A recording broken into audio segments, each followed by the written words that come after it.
Merci beaucoup Agnès Canayer de nous accompagner pendant cette première demi-heure. Vous êtes élue de Seine-Maritime, rattachée au groupe Les Républicains, rapporteur du texte sur les ingérences étrangères qui a été voté cette nuit au Sénat. Merci d'autant plus d'être là parce que la nuit a été courte pour vous. On va évidemment longuement revenir sur ce texte. Mais d'abord, on l'a vu, Emmanuel Macron est donc arrivé en Nouvelle-Calédonie. Il appelle à un retour à la paix, au calme, à la sécurité. Est-ce qu'il peut apaiser la situation et rétablir le dialogue durant les quelques heures de sa visite ? Écoutez, je ne suis pas sûre. Je pense que la crise, elle est ancrée et elle est aujourd'hui relativement forte et que c'est pas l'avenue du président de la République. Il faudrait pas, au contraire, que ça exacerbe les tensions et les oppositions. Néanmoins, c'est quand même un signal fort sur la nécessité de négocier, de trouver un accord pour sortir de cette crise. Et je pense que l'accord devra être global, mais il passe avant tout, effectivement, par la restauration de la tranquillité et de la sécurité publique. Donc, je pense que c'était important qu'il envoie ces messages-là dès son arrivée. Édouard Philippe, dont vous êtes proche, a un peu pris ses distances. Il dit que la situation est triste et dangereuse, qu'il y a possibilité de trouver une solution, même si c'est plus difficile qu'il y a 3 mois. C'est ce qu'il a déclaré. Ça veut dire qu'Emmanuel Macron a mal géré le dossier, il a trop tardé à s'en emparer ? Oui, parce que sa venue prouve que l'on a dû sauter une marche, entre guillemets, parce que le dossier néo-calédonien a toujours été géré par des premiers ministres. C'est toujours eux qui se sont investis dans les dossiers. Et malheureusement, le dernier qui s'en est véritablement occupé, c'était Édouard Philippe. Et que derrière, le dossier était transféré à la compétence des ministres de l'Intérieur, réduisant ce dossier justement qu'à une question d'ordre public, alors que la question néo-calédonienne, elle est bien plus large. Et que si on cherche un accord, il faudra le trouver de manière totale, y compris sur les questions économiques, sur les questions sociales et évidemment sur les questions de sécurité et institutionnelle. Emmanuel Macron, à son arrivée en Nouvelle-Calédonie, il a dit « l'apaisement ne peut pas être le retour en arrière ». Qu'est-ce qu'on fait de la révision constitutionnelle du coup ? Écoutez, la révision constitutionnelle, elle doit rester dans sa procédure puisqu'elle a quand même été adoptée de termes identiques par les 2 chambres, ça c'est la Constitution. Néanmoins, je pense que si on veut pouvoir arriver à un accord, il faut envoyer des signaux. Et le report de cette révision constitutionnelle ou sa suspension temporaire seront, à mon avis, des signaux nécessaires. Mais là encore, ça doit faire partie de l'accord global. Et c'est une avancée qui pourrait permettre, je l'espère, de trouver une issue favorable. Donc on maintient la réforme, mais on reporte le Congrès. Tout à fait. Édouard Philippe qui dit aussi l'aspiration des Kanaks à l'indépendance ne disparaîtra jamais. Est-ce qu'une solution politique qui maintient la Nouvelle-Calédonie dans la France est possible selon vous ? Écoutez, je l'espère. Je l'espère parce que ce territoire est quand même un territoire d'enjeu pour notre pays et que d'autre part, il y a une histoire et que l'on ne peut pas balayer d'un revers de la main cette histoire colonialiste en Nouvelle-Calédonie et ces nouvelles relations qui existent là-bas. Moi, je pense qu'on doit pouvoir trouver une issue. Il y aura toujours des indépendantismes. Aujourd'hui, on voit bien qu'ils ne sont pas majoritaires. Les 3 derniers référendums ont porté pour le maintien de la Nouvelle-Calédonie dans la France. Et je pense qu'on doit pouvoir trouver un consensus qui permette à chacun de s'exprimer et de continuer à progresser dans ses idées. Est-ce que l'issue, ça peut être d'envisager un nouveau référendum ou pas ? À mon avis, ce ne serait pas une bonne solution. Il y a déjà eu 3 référendums. On voit bien que ce n'est pas ça qui apaise ni qui donne la solution. Je pense que la solution, c'est véritablement un accord global avec des pistes, notamment, je le disais, sur l'axe social, sur l'axe économique. Parce que ce qui génère aussi aujourd'hui les tensions, c'est la situation matérielle dans laquelle se trouvent beaucoup de Calédoniens et notamment de Kanaks. On va continuer à parler de la Nouvelle-Calédonie et des ingérences étrangères, puisqu'hier, à l'occasion de la venue d'Emmanuel Macron, quelques heures après l'annonce de son arrivée, la Nouvelle-Calédonie a dû déjouer une cyberattaque d'ampleur. Ça pose une fois de plus la question des ingérences étrangères. Et hasard du calendrier parlementaire, le Sénat a donc voté cette nuit un texte pour lutter contre ces ingérences étrangères. Vous en étiez la rapporteure. On va voir ce que contient le texte et les temps forts de la séance avec Samia Dechir qui nous rejoint.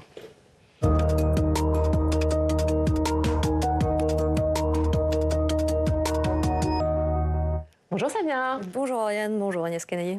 Et Samia, vous avez donc suivi cette nuit, hier soir et cette nuit, l'examen de la proposition de loi pour lutter contre les ingérences étrangères, adoptée donc au Sénat. D'abord, expliquez-nous concrètement ce qu'est une ingérence étrangère. Eh bien, c'est une action hostile qui est menée par un État dans un autre État pour le déstabiliser en pesant sur ses décisions publiques ou sur son opinion publique. En fait, il y a 3 formes d'ingérence étrangère. D'abord, la plus classique, celle que tout le monde connaît, c'est l'espionnage, bien sûr. Il y a la forme moderne, ce qui se joue dans l'espace cyber ou même dans l'espace. Et puis, il y a désormais l'influence étrangère qu'on dit hybride, c'est-à-dire la manipulation de l'information qui vise à déstabiliser les institutions démocratiques d'un pays. Et cette manipulation de l'information, c'est devenu une menace extrêmement sérieuse. Regardez l'intervention hier du ministre de l'Europe, Jean-Noël Barrot. Les ennemis de la démocratie ont bien compris que la bonne information des citoyens était en réalité la clé de voûte de la démocratie, et c'est pourquoi ils s'en prennent de manière régulière et de manière assez intense, nous le constatons ces derniers mois, à cette clé de voûte, en instillant le virus de la désinformation dans le débat public pour le polariser, pour le radicaliser et pour dévitaliser notre démocratie. Alors concrètement, Samia, c'est quoi ces actes d'influence étrangère, d'ingérence étrangère? Alors, on a plusieurs exemples récents dans l'actualité.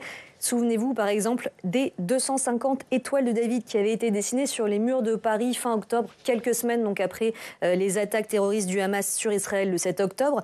L'enquête a finalement prouvé que les auteurs de ces pochoirs étaient en fait des Moldaves qui agissaient sur demande d'un ancien responsable politique, lui aussi moldave, pro-russe. Ou encore plus récemment, le gouvernement français a accusé l'Azerbaïdjan de tentative de déstabilisation en Nouvelle-Calédonie après la diffusion en masse de photomontages par des comptes proches du parti au pouvoir en Azerbaïdjan. Tout cela vise bien sûr à déstabiliser une société, un pays, en manipulant l'information pour diviser sa population et au final affaiblir ses institutions. Ouais, Agnès Canayer, on va en dire un mot avant de venir concrètement sur les propositions, puisqu'évidemment ce débat hier, il s'est déroulé dans ce contexte particulier avec ce qui s'est passé en Nouvelle-Calédonie et cette cyberattaque d'ampleur. Un temps, la Russie a été pointée du doigt, notamment par le gouvernement. Finalement, il y a peut-être plus de prudence à avoir. Est-ce que la Russie, c'est le pays qui nous cible le plus aujourd'hui ? Écoutez, il y a plusieurs pays hostiles qui interviennent sur notre territoire et qui s'ingèrent dans nos affaires. Elles sont plus ou moins visibles et dénoncées, mais on sait que la Russie principalement est auteur de nombreuses ingérences étrangères. La Chine aussi intervient et parfois ça peut même être conjugué. On sait que la Turquie aussi a des moyens d'intervention, des pays aussi comme le Qatar de manière indirecte, on l'a vu dans l'affaire des Story Killers. Donc il y a plusieurs pays qui sont reconnus comme étant source d'ingérence dans notre pays. Pour continuer à parler de la Nouvelle-Calédonie, Gérald Darmanin, pendant les émeutes, il a pointé l'influence de l'Azerbaïdjan. Est-ce que vous avez des infos sur une influence de l'Azerbaïdjan en Nouvelle-Calédonie ? Non, je n'ai pas d'informations directes. Moi, je lis ce que je vois dans la presse, et effectivement, il apparaît que l'Azerbaïdjan, via le groupe de Bakou, est à la manœuvre, en profitant, mais c'est le cas souvent dans les ingérences étrangères, d'un terreau déjà fragilisé, en fait. Et souvent, les pays hostiles ne font qu'envenimer des crises, en appuyant sur des situations qui sont déjà conflictuelles, pour faire en sorte de réussir véritablement à déstabiliser nos institutions. La Nouvelle-Calédonie, on vient de voir, c'est vraiment le terreau aujourd'hui où il y a de l'insurrection et du conflit, et donc c'est beaucoup plus facile de faire passer des fausses informations ou de soutenir ceux qui participent à la déstabilisation déjà sur place. Et d'où la volonté de bien prendre en compte les territoires d'outre-mer dans ce texte aussi. Tout à fait, ce qui a été rajouté à l'Assemblée nationale en l'ayant inscrit noir sur blanc dans le texte. On va continuer évidemment à parler de ce texte, puisque le texte qui a été adopté cette nuit, Samia, il vise donc à renforcer notre arsenal pour lutter contre ces ingérences étrangères. Oui, parce que si le phénomène n'est pas nouveau, il s'est considérablement amplifié. Les parlementaires ont donc voulu renforcer le dispositif de lutte contre les ingérences étrangères de plusieurs manières. D'abord, en identifiant ces acteurs de l'ingérence étrangère, puisque pour lutter contre eux, il faut d'abord savoir qui ils sont. Donc ce texte crée un répertoire dans lequel sont obligés de s'inscrire tous les représentants d'intérêts qui agissent sous ordre d'un mandant étranger. Ce registre, il sera tenu par la Haute Autorité pour la transparence de la vie publique, et ceux qui ne s'y inscrivent pas vont risquer 3 ans de prison et 45 000 € d'amende.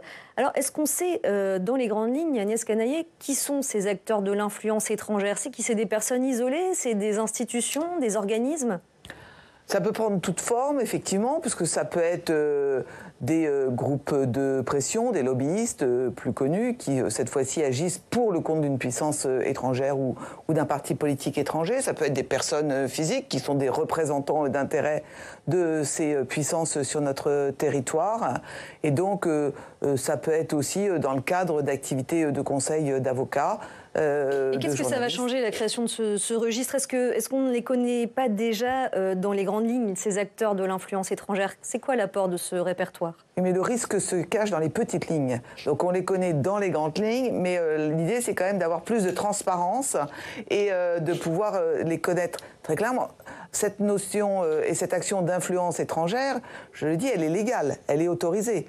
Le but du répertoire, c'est simplement qu'on ait connaissance de ces acteurs pour savoir pour le compte de qui ils agissent et quelles sont les actions qu'ils mènent. Et c'est juste un souci de transparence et en aucun cas d'opposition ou d'interdiction. La loi, elle prévoit aussi d'élargir les moyens d'enquête pour lutter contre ces ingérences étrangères. Oui, elle va autoriser pour 4 ans la technique dite de l'algorithme par les services de renseignement, c'est-à-dire un traitement automatisé des données de connexion et de navigation sur Internet pour détecter les menaces. Aujourd'hui, cette collecte massive de données sur Internet, elle n'est autorisée que pour la lutte contre le terrorisme. Elle va donc être étendue, cette technique, à la lutte contre les ingérences étrangères. Ça n'a pas fait l'unanimité au Sénat. L'ensemble de la gauche était contre. Elle dénonce une société de surveillance de masse. Regardez. Depuis 2021, il y a un avis de la CNIL sur cette méthode de renseignement qu'elle considère, je cite, particulièrement intrusive. Et l'autorité administrative indépendante invitait à compléter de garanties supplémentaires ces dispositions. Et là, je m'excuse, monsieur le ministre, à ma connaissance et à la connaissance de la CNIL, il n'y a eu aucune garantie donnée sur ces aspects-là. Et rien ne permet d'assurer un juste équilibre entre à la fois des impératifs de sécurité que nous partageons tous ici, mais aussi des atteintes à la portée de la vie privée des personnes concernées. Est-ce que ce n'est pas dangereux, Agnès Canayer, de faire un pas quelque part, un pas supplémentaire vers la surveillance de masse au nom de la sécurité, d'observer massivement les données qu'on utilise sur Internet? Écoutez, non, je pense que le danger, c'est vraiment ces ingérences étrangères et cette manipulation de l'information. La technique des algorithmes, elle est déjà bien connue. Elle a été autorisée en 2015. Elle a été pérennisée en 2021. Uniquement pour le terrorisme aujourd'hui. Uniquement pour le terrorisme, mais on commence à avoir du recul. La difficulté, c'est qu'aujourd'hui, on voit bien pour le terrorisme, comme les modalités d'exécution des actes terroristes ont un peu évolué, ce sont souvent des loups solitaires, c'est plus difficile à détecter par la voie des algorithmes. Concernant par contre les ingérences et surtout les cyberattaques, ces algorithmes vont être très utiles parce qu'ils vont permettre de lancer effectivement des recherches sur les données et donc dans des relations d'ordinateur à ordinateur, parce qu'une cyberattaque, c'est envoyer d'un ordinateur vers un autre ordinateur. La manipulation, c'est souvent via les réseaux sociaux et donc là aussi via le numérique. Et donc les algorithmes vont permettre dans l'ensemble des données, et c'est là où c'est assez protecteur, c'est-à-dire que c'est ces milliards de données qui vont passer dans les algorithmes, et quand il y a des données qui correspondront au comportement décrit dans l'algorithme, dans ces cas-là, il y aura simplement ce qu'on appelle un hit, donc on aura une alerte qui permettra d'aller porter des vérifications sur ces données. La loi, elle permet aussi un renforcement des sanctions. Oui, elle va permettre à la France de geler les avoirs des personnes physiques et morales qui pratiquent des actes d'influence étrangère. On a donc des nouveaux outils, on l'a vu, de transparence, d'enquête, de sanctions, mais il y a une question qui se pose, c'est celle des moyens des organismes en charge de cette lutte contre les ingérences étrangères. Regardez l'intervention de Claude Malhuret hier soir à ce sujet. Quant aux moyens, les chiffres sont carrément terrifiants. Les agents des organes de désinformation, de cyberguerre, de fermes à trolls et de censure en Russie sont des centaines de milliers. En Chine, plusieurs millions. Face à cela, a été créé en France un commandement de la cyberdéfense rattaché au chef d'état-major des armées. Il compte 3500 membres. Viginum, chargé de la protection contre les ingérences numériques étrangères, compte en 2023 42 agents. Enfin, le registre prévu par la loi que nous allons voter sera confié à la Haute Autorité pour la transparence de la vie publique, qui compte 71 agents et devra assumer cette charge supplémentaire à effectif constant. Ces chiffres, à eux seuls, résume l'incroyable disproportion des forces au début de ce XXIe siècle. Alors quand on voit ces chiffres, on se dit c'est bien beau d'avoir une nouvelle loi et des nouveaux outils, mais si on n'a pas de personnel pour les appliquer, à quoi vont-ils servir ?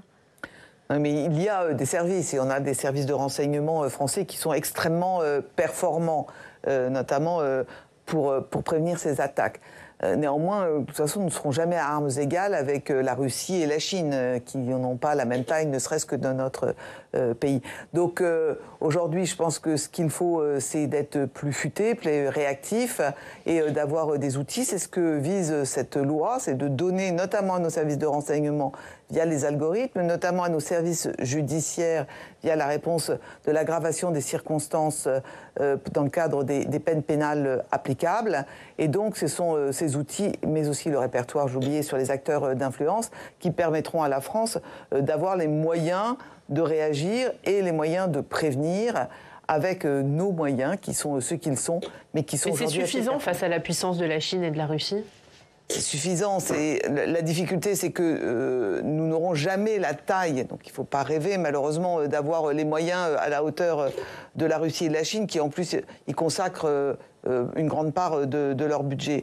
Néanmoins, nous, ce qui fait notre force aussi, c'est l'alliance que nous avons avec d'autres pays. C'est-à-dire que la France, elle ne travaille pas seule dans son coin, elle travaille aussi par des échanges d'informations avec des pays alliés, notamment au sein de l'Europe, mais aussi avec les États-Unis, avec le Royaume-Uni. Donc c'est ça qui fait notre force aujourd'hui, c'est notre capacité à travailler avec les autres pays pour être plus forts face à ces monstres que sont la Russie et la Chine. Est-ce que vous êtes inquiète d'une ingérence étrangère ou d'ingérence étrangère pendant la campagne des européennes ?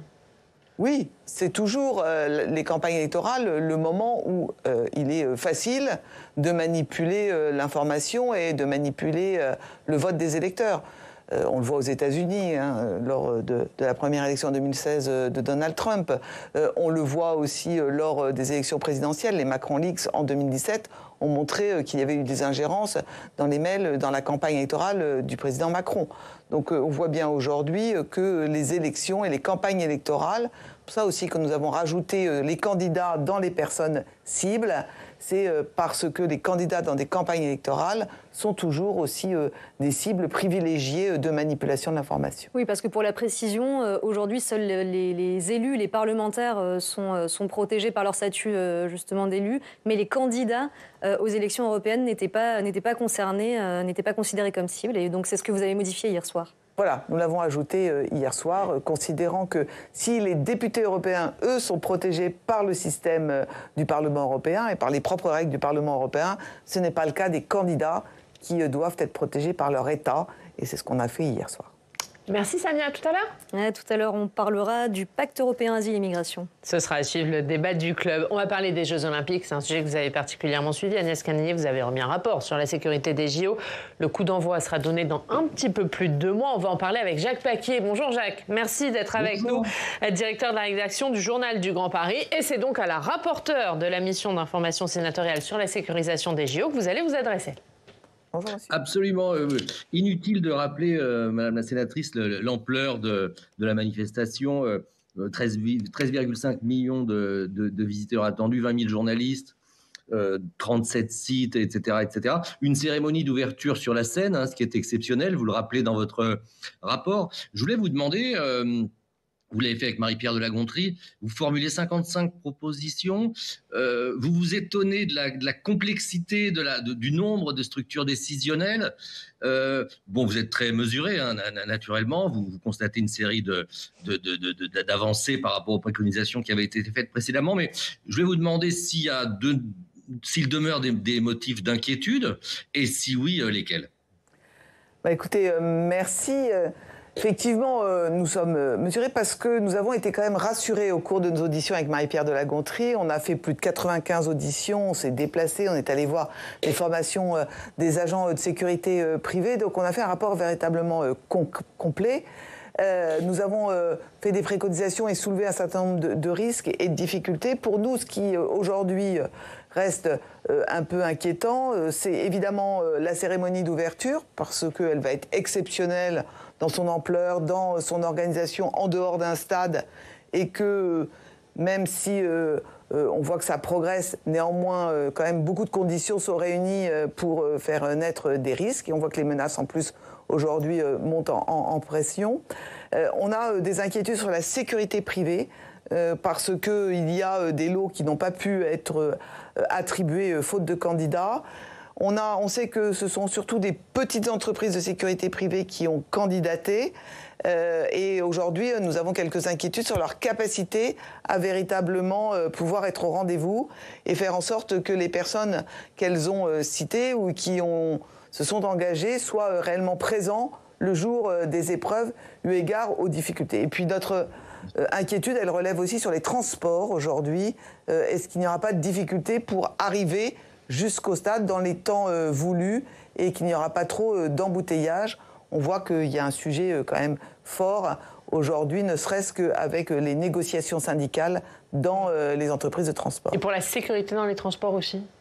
Pour la sécurité dans les transports, oui, tout à fait. Alors même si nous savons aussi que la RATP et la SNCF sont assez en avance, eux se sont dotés d'outils, notamment de vidéoprotection intelligente, qui fonctionnent, ce qui n'est pas le cas aujourd'hui en ce qui concerne les forces de sécurité publique. Sur la cérémonie d'ouverture, notamment, il y avait juste des questions sur les drones. Est-ce qu'on est à même aujourd'hui, technologiquement parlant, de lutter contre des attaques de drones? On en est où là-dessus?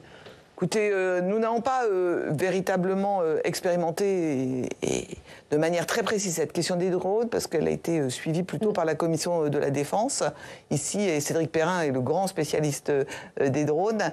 Néanmoins, oui, il y a des outils, il y a des moyens, alors qu'ils sont mobiles. C'est la difficulté de cette cérémonie d'ouverture, c'est-à-dire que au Stade de France, il y a tout un dispositif anti-drone sur place qui est structuré, organisé. Là, sur la cérémonie d'ouverture, il va y avoir beaucoup de mouvements.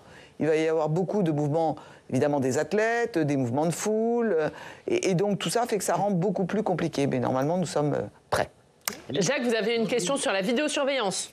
Oui, justement, parce que vous en parliez, finalement, je ne sais plus quelle était votre expression, mais vous dites qu'on ne sera pas au point, vous en êtes rendu compte avec le concert de Dépêche Mode, et la vidéoprotection améliorée ou augmentée ne sera pas opérante, de même que les scanners corporels millimétrés, et vous regrettez que les pouvoirs réglementaire a mis beaucoup de temps à produire les décrets, que le comité Vigouroux, je ne sais pas où ça en est, mais n'ait pas été réuni prestement. Est-ce qu'on ne peut pas s'inquiéter du fait que finalement, face à cet événement, apparaisse un mal français qui est la suradministration?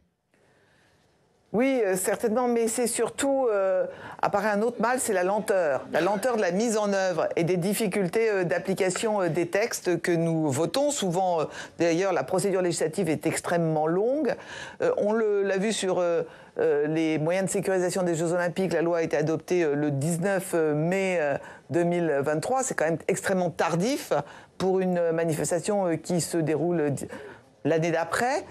C'est la même chose sur la prévention des ingérences étrangères. Ce dispositif ne sera pas applicable pour les Jeux Olympiques de Paris, puisque adopté trop tardivement. Donc on a quand même une tendance dans notre pays à réagir trop tardivement et ne pas anticiper les besoins et les outils, sachant que ce soit les algorithmes ou que ce soit la vidéoprotection augmentée, c'est la même chose, c'est aussi des algorithmes, eh bien, il y a besoin de l'entraînement des logiciels, il y a besoin de contrôle, il y a besoin d'affinement des dispositifs pour qu'ils soient le plus opérationnels possible.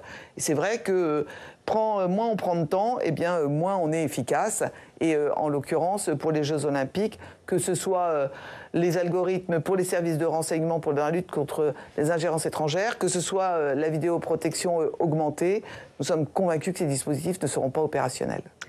Merci Jacques. La une du journal du Grand Paris, Saint-Denis, Pleyel, quasi achevé. C'est à la une de votre journal. Merci beaucoup Jacques Paquier d'avoir été avec nous. Merci Agnès Canaillet. Merci d'être venu malgré cette séance tardive. Merci infiniment d'avoir accepté notre invitation. Dans 20 minutes, dans le Club des Territoires, notre débat sur les européennes, débat sur la politique migratoire entre deux candidats, Fabienne Keller pour Renaissance et Philippe Ollivier pour le Rassemblement national. On va d'abord parler de l'actualité internationale. On va revenir sur les ingérences en Nouvelle-Calédonie avec le géopolitologue Frédéric Ancel.